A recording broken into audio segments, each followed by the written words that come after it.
আসসালামু আলাইকুম everyone, welcome to my another video.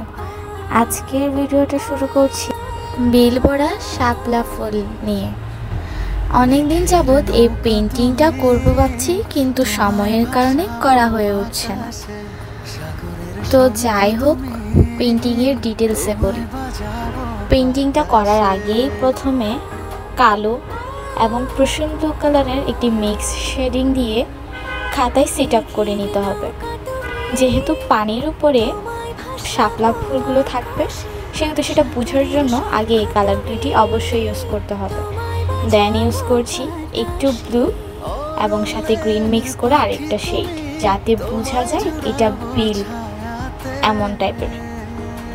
সম্পূর্ণভাবে শুকিয়ে যাওয়ার পর আমরা এখানের উপর শাপলার পাতাগুলো দেওয়া শুরু করব।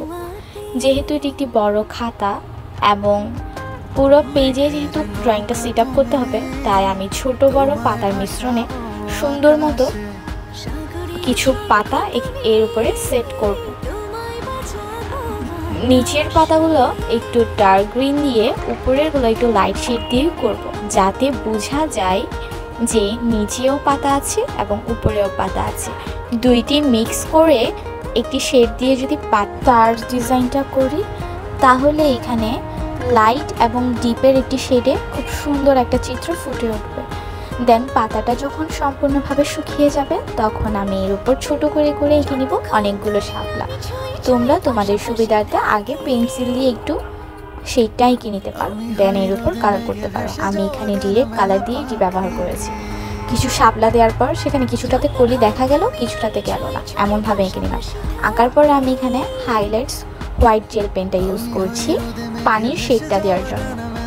ইউজ করার পরে আমার একটা মোটা মার্কারের সাহায্যে আমি পাতাগুলো কালো আন্ডারলাইন করে নিলাম। আন্ডারলাইনের পর এখানে কিছু পাতায় একটা দুটো করে দাগ দিলাম, যাতে বোঝা যায় কিছু পাতা একটু কাটা, কিছু পাতা আবার খুব সুন্দর পরিপূর্ণ রয়েছে। এভাবে করে দিলে পাতার শেডটা অনেক সুন্দর বোঝা যাবে।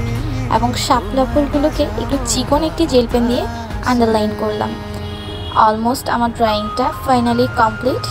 আমি এখানে বার্নিশ এখনও লাগাইনি, এটা আরও একদিন শুকানোর পর আমি বার্নিশটা ইউজ করে নেব, তাহলে ফাইনাল রূপটা আপনারা দেখতে পারবেন।